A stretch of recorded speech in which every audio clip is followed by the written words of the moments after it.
A set of photographs have been released from China Coast Guard showing that CCG officers enforced maritime management and exercised sovereign jurisdiction at Tiexian Jiao in the South China Sea through on-reef inspection and evidence collection of illegal activities. According to Associated Press, the CCG officers displayed the Chinese national flag to assert sovereignty, and cleaned up plastic bottles, wooden sticks, and other debris scattered on the reef flat. The photos also showed a group of Philippine personnel illegally landing on Tiexian Jiao. On the same day, the CCG announced that 6 Philippine personnel illegally boarded Tiexian Jiao despite the Chinese side's warnings and dissuasion. Following the move, the CCG officers boarded the reef to conduct on-site verification and enforcement measures in line with the law. China has indisputable sovereignty over the Nansha Islands, including Tiexian Jiao, and the adjacent waters.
Turkish President Recep Tayyip Erdogan and Italian Prime Minister Giorgia Meloni on Tuesday observed the formal exchange of a dozen cooperation agreements, including on defense, as part of efforts to strengthen ties between the two Mediterranean nations.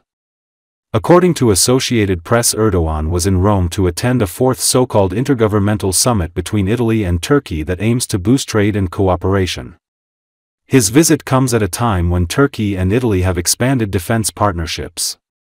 Speaking after their meeting, Meloni and Erdogan said that Turkey and Italy have successfully reached their $30 billion trade volume target and have now set a new goal of $40 billion, signaling further economic collaboration.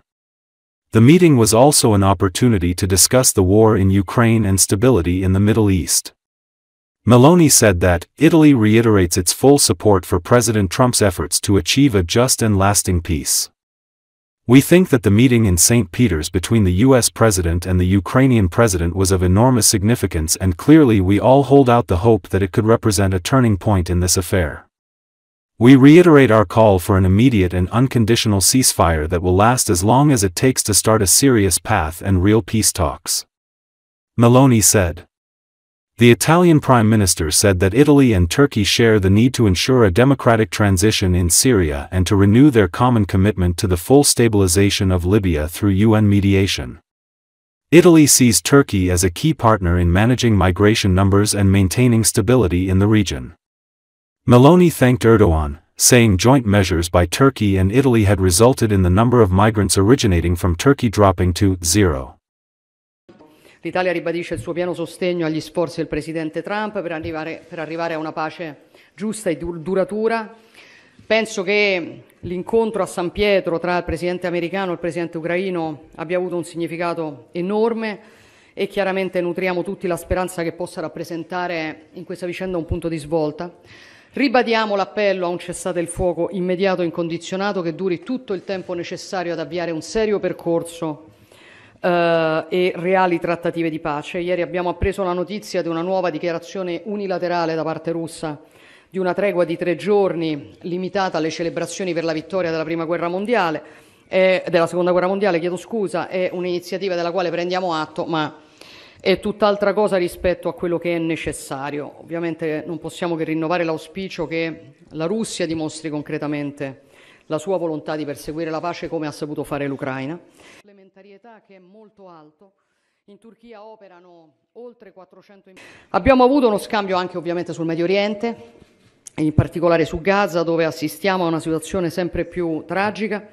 L'Italia sostiene gli sforzi dei paesi arabi e gli sforzi che i paesi arabi stanno portando avanti per lavorare non solo a un piano di ricostruzione credibile della striscia, ma anche a un quadro di pace e di sicurezza duraturo a livello regionale.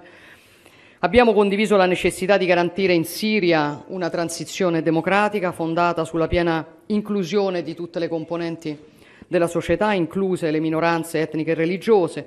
Riteniamo cruciale favorire una ripresa dell'economia siriana anche per garantire ai rifugiati la possibilità di tornare alle loro case in modo volontario, sicuro e sostenibile, così come consideriamo fondamentale che non ci siano battute d'arresto nella lotta al terrorismo, ambito nel quale tra l'altro Italia e Turchia intendono rafforzare la loro collaborazione già molto efficace. Abbiamo avuto modo di confrontarci sul presente e sul futuro della Libia, rinnovando il nostro comune impegno per la sua piena stabilizzazione attraverso la mediazione delle Nazioni Unite. Abbiamo toccato ovviamente anche altri punti di interesse, a partire dalla cooperazione in ambito migratorio, che devo dire sta funzionando molto bene, che ha portato in questi anni al sostanziale azzeramento delle partenze di immigrati irregolari dalle coste turche. Per questo ringrazio ovviamente il Presidente Erdogan, ringrazio i suoi ministri. Intendiamo continuare a lavorare in questa direzione, approfondendo sempre più la nostra cooperazione, in particolare nella lotta alle organizzazioni criminali e ai trafficanti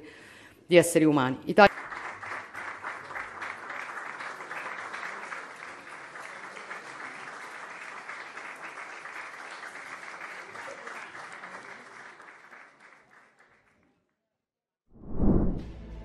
Fighters of the 43rd Brigade of the Ukrainian Armed Forces have prevented another attack by the occupying Russian army in the direction of the city of Kupiansk in Kharkiv region. The attack, which involved armored combat vehicles and infantry, was stopped by artillery and drone strikes. As a result of the strikes on the artillery installations with cluster shells, the infantry soldiers were killed. The armored combat vehicles were destroyed by drone strikes.